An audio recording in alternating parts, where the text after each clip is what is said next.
पुसुण्या ठाव अहंतेचा. सर्वाभूती एक वासुदेव पाहे, ज्यानं अहंतेचा ठाव पुसला आहे नामदेवराय म्हणतात त्याला संत म्हणतात. तोची संत साधू ओळखावानिका, तोची संत साधू ओळखावानिका, तोची संत साधू ओळखावानिका, तोची संत साधू ओळखावानिका, तोची संत साधू ओळखावा, तोची संत साधू ओळखावा, तोची संत साधू ओळखावा, तोची संत साधू ओळखावा, तोची संत साधू ओळखावा. रते आई का मायावत, रते आई का मायावत, रते आई का मायावत. तोची संत साधू ओळखावानिका, तोची संत साधू ओळखावानिका, निका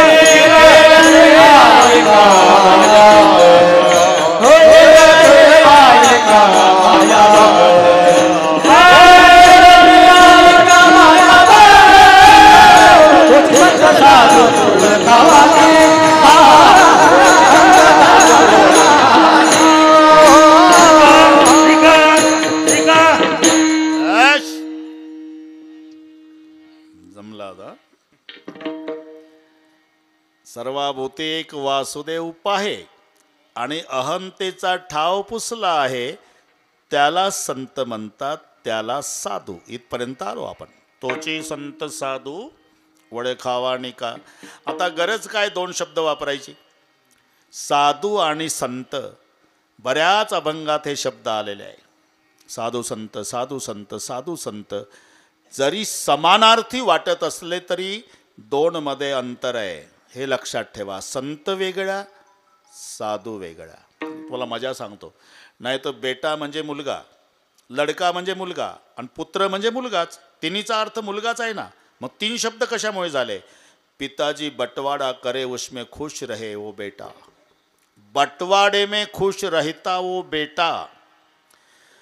बंटवारे के बाद पिता को लड़ लड़के ज्यादा इस्टेट मांगता वो लड़का. और जो पिताजी को कहता है कि पिताजी तुम्हारी पूरी जायदाद जिसको देना उसको दे दो, केवल हमें आप चाहिए, मैं जिंदगी भर भगवान जैसी आपकी सेवा करूंगा पिताश्री, उसे कहते पुत्र. दिसताना समानार्थी आहे. बेटा, लडका, पुत्र तीनचा अर्थ मुलगाच आहे. पण बेटा, मुलगा, लडका. तसं साधू आणि संत दोन शब्द आले. तोचे संत साधू आणि दोन्हीच्या दोन वेगवेगळ्या व्याख्या आहे. साधू कोणाला म्हणतात. तोची साधू ओळखावा हे तर पाठच आहे सगळ्यांना. जेका रंजले गांजले त्याशी म्हणे जो आपुलेन तोची साधू ओळखावा एक. पण दुसरी अजून एक व्याख्या आहे. साधू म्हणावे तयासे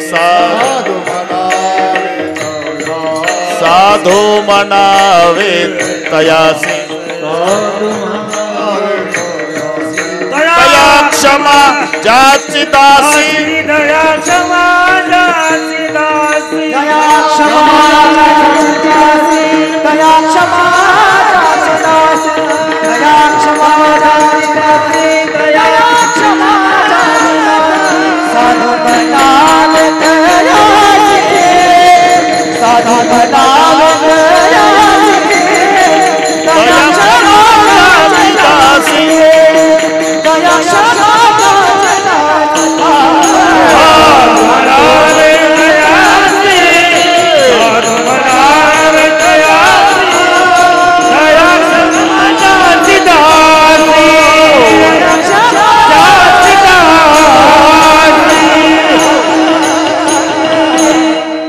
साधू म्हणावे तयासी, दया क्षमा ज्याची दासी.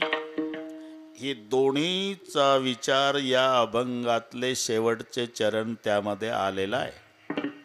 साधूची व्याख्या सांगताना शांती क्षमा घरी राबवित, साधू म्हणावे तयासी, दया क्षमा ज्याची दासी. मग संत कोणाला म्हणतात.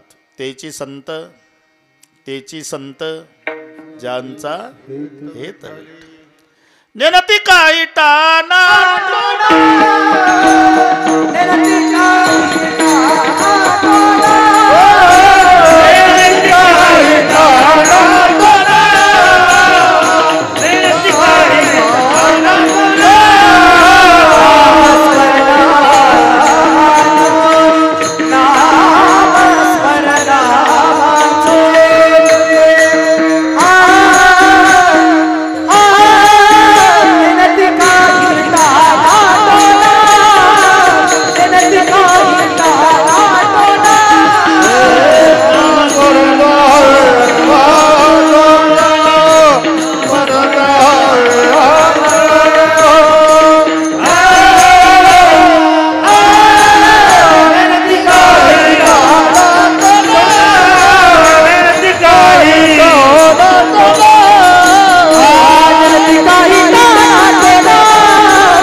फरक लक्षात आला आपल्या.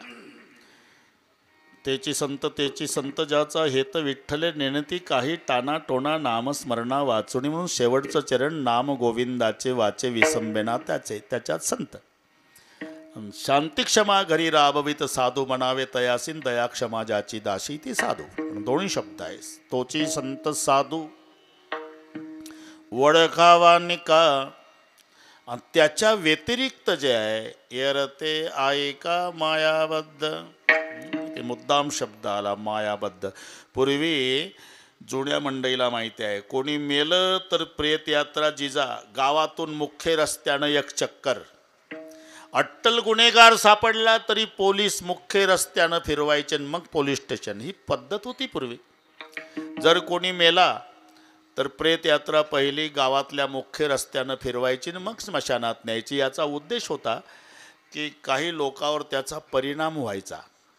प्रेत यात्रा निघाली म्हणजे म्हातारे माणसं दबक्या आवाजात एकमेकाला कोण आहे, जसं डेड बॉडीला ऐकू जाऊ नये इतक्या बारीक आवाजात बोलतात तिथं. कोण आहे तुला माहीत नाही? नाही ना, ते अमुक मेलं आणि ते तर तंबाखू खाऊन गेलं सकाळी, तेच मेलं. आणि ते तर माझ्यापेक्षा 5 वर्षानं लहान होतं. मग तूच हिशोब कर आता. लहान मेलं म्हणजे तुझा नंबर लागलेलाच आहे. असा परिणाम वयोवृद्ध लोकांवर आपोआप व्हावा म्हणून प्रेत यात्रेचा चक्कर गावातून, हा उद्देश होता. तसं अट्टल गुन्हेगार जर सापडला तर त्याला गावातून मिरवायचे पोलीस. का? बाकीच्या गुन्हेगारावर त्याचा परिणाम व्हायचा. बापरे, एक दिवस अशी मिरवणूक आपली निघल, आता हे धंदे बंद केले पाहिजे असं गुन्हेगारावर वचक बसावं म्हणून एकदा 10 पोलीस पुढं अशोकराव, 10 पोलीस मागं, मध्ये गुन्हेगार. मुख्य रस्त्याने नेत असताना KG1ला असेल तो पिंट्या, मम्मी त्याची तो दारात उभे होते. त्यानं ते पाहिलं, 10 पोलीस पुढं 10 पोलीस मागं, मध्ये गुन्हेगार. सहज विचारलं त्यानं, मम्मी आज 26 जानेवारी नाही, 15 ऑगस्ट नाही, ही मिरवणूक कशाची आहे? मिरवणूक नाही रे बाळा, ते मध्ये चालतं ते गुन्हेगार आहे, मागं पुढं आहे ते पोलीस आहे. त्याला नेतील पोलीस स्टेशनला, खूप मारतील. हां, गुन्हे केल्यानंतर असं होतंय बरं का. मागं पुढं कोण आहे? ते पोलीस आहे आणि मध्ये गुन्हेगार. झालं. त्यानं महिनाभर व्याख्या पाठ केली जिजा. 6च वर्षाचं होतं. शाळेत जाताना सुद्धा मागं पुढं पोलीस, मध्ये चालतं ते गुन्हेगार. शाळा सुटून येताना मागं पुढं पोलीस, मध्ये चालतं ते गुन्हेगार. नाश्ता करताना मागं पुढं पोलीस, मध्ये चालतं ते गुन्हेगार. TV बघताना मागं पुढं पोलीस, मध्ये चालतं ते गुन्हेगार. खेळताना मागं पुढं पोलीस, मध्ये चालतं ते गुन्हेगार. महिनाभर व्याख्या पाठ केली, मागं पुढं पोलीस, मध्ये चालतं ते गुन्हेगार. 1 महिन्याने त्या गावात मंत्री महोदय आले. 5-25 पोलीस पुढं, 5-25 पोलीस मागं. याच्याच दारापुढून रस्ता होता नेहमीचा. नेमकं योगायोगानं हे तिथं उभं होतं ज्यानं व्याख्या पाठ केली होती. मागं पुढं पोलीस, मध्ये चालतं ते गुन्हेगार. यानं लवाजमा बघितला आणि अशी टाळी वाजून मम्मीला आनंदानं, मम्मी लवकर बाहेर ये. काय झालं रे? मोठा गुन्हेगार झालं. जिजा मम्मी आली. मम्मीनं पाहिलं मंत्री, तोंडच दाबलं लेकराचं, घाबरून गेली. लवाजमा पुढे जाऊ दिला, तोंडावरून हात काढला. का गाय माझं तोंड का दाबलं? तू काय म्हणाला? मी म्हटलं मोठा गुन्हेगार म्हणजे मागं पुढं पोलीस मध्ये चालतंय ते गुन्हेगार. तूच सांगितलं होतं ना? हो. मग त्या दिवशी 10 होते, आज 25 पोलीस आहे. मला वाटलं मोठा गुन्हेगार. गुन्हेगार नाही बाळा, ते मंत्री आहे. कसं काय? त्या दिवशी पोलीस मागं पुढं, आजची पोलीस मागं पुढं. अरे दिसायला बरोबर आहे, पण असायला एक फरक आहे. त्या दिवशी पोलीस मागं पुढं होते, आजही पोलीस मागं पुढं आहे. त्या दिवशी 10 होते, आज 25 आहे. पण फरक हा आहे बेटा, त्या दिवशीचं मधलं पोलिसांच्या ताब्यात होतं, आताचे पोलीस मधल्याच्या ताब्यात आहे. तसं तुम्ही आम्ही मायेच्या ताब्यात आहो आणि माया साधू संताच्या ताब्यात आहे. म्हणून त्याच्या व्यतिरिक्त जे आहे येरते आई का मायाबद्ध, ती त्यांच्या ताब्यात आहे. तुका म्हणे माया, तुका म्हणे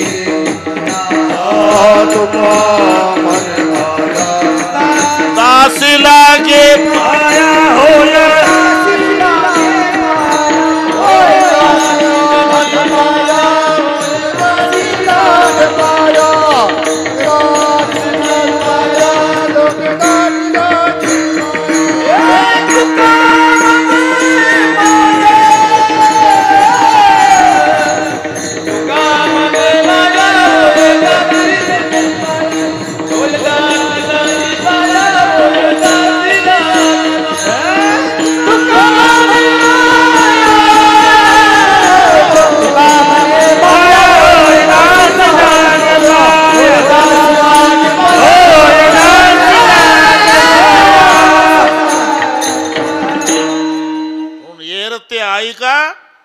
मायाबद्ध. तुम्ही आम्ही मायेच्या ताब्यात, माया साधू संताच्या ताब्यात. ताब्यात नंतर बघू गोरख महाराज. आता तुम्हाला म्हणायचं आहे मायाच राहत नाही. ज्ञानदेव म्हणता माया ज्ञान, ज्ञानदेव म्हणता माया, ज्ञानदेव म्हणता माया, ज्ञानदेव म्हणता माया. केली समूळ विलया, गेले संपत, गेले समूळ विलया, गेले समूळ विलया, गेले समूळ विलया. ज्ञानदेव म्हणती माया, गेले समतोलिनी माया, गेले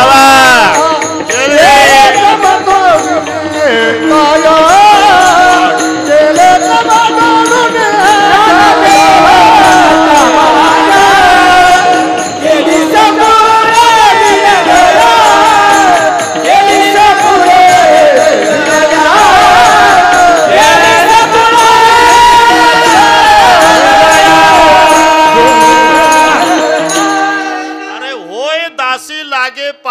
नंतरचा कार्यक्रम आहे, पण पहिले राहतच नाही. ज्ञानदेव म्हणता माया गेली समूळ विलया. म्हणून आपण मायेच्या ताब्यात आणि माया साधूच्या ताब्यात. म्हणून तोची संत साधू ओढे खावाणी का येरते आहे का मायाबद्ध.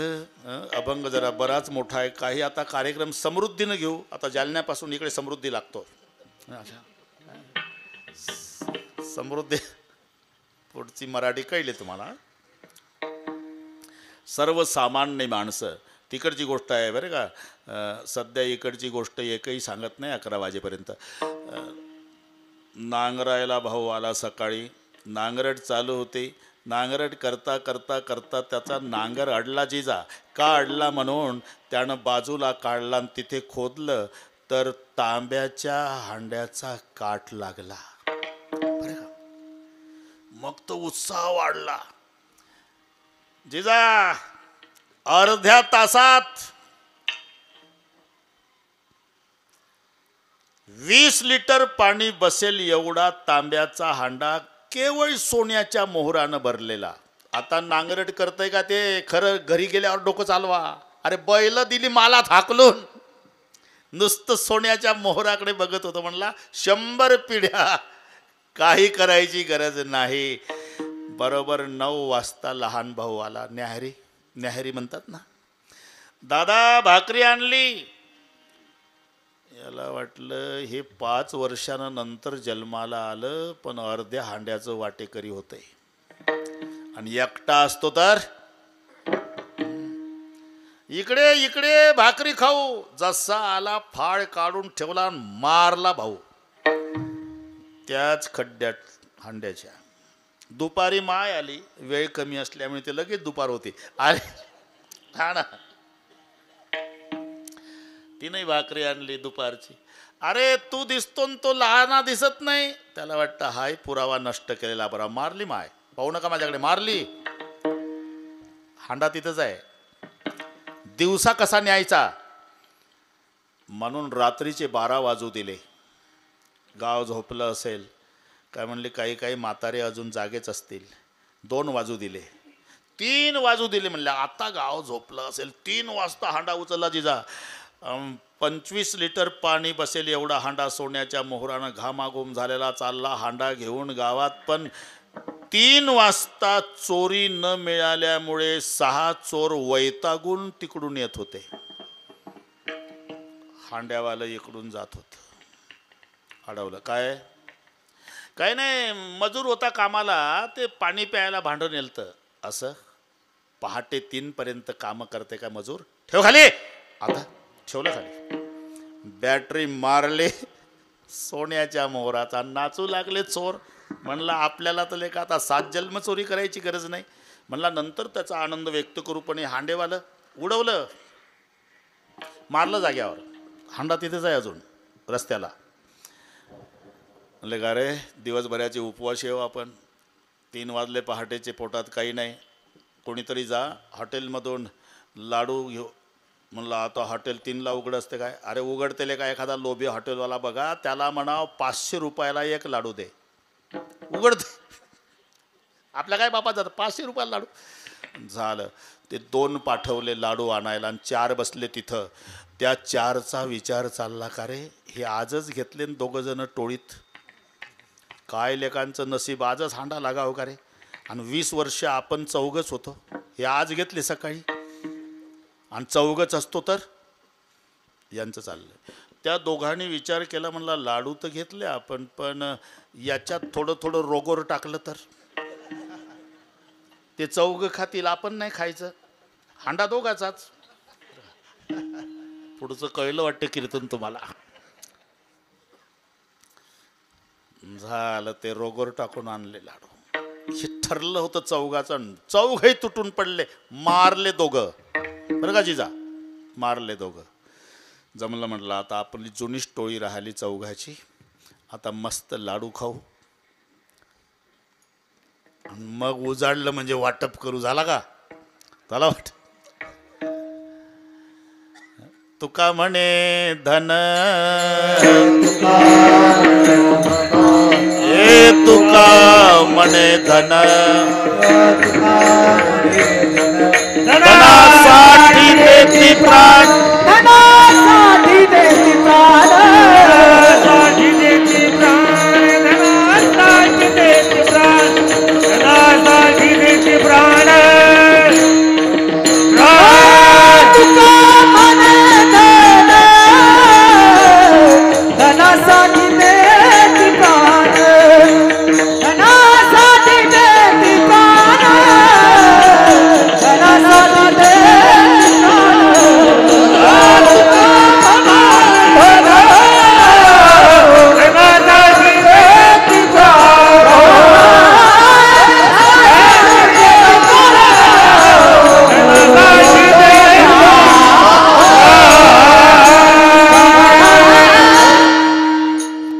तुका म्हणे धन धनासाठी देते प्राण. सर्वसामान्य माणसं ज्या धनासाठी प्राणाची आहुती देतात, नामदेवराय म्हणतात त्या धनाकडे पाहण्याचा साधू संताचा दृष्टिकोन. देखली मृत्यू के समान, देखली मृत्यू के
के समान नवविध रत्न जैसे धोंडे तोची संत साधू वळखावा निका.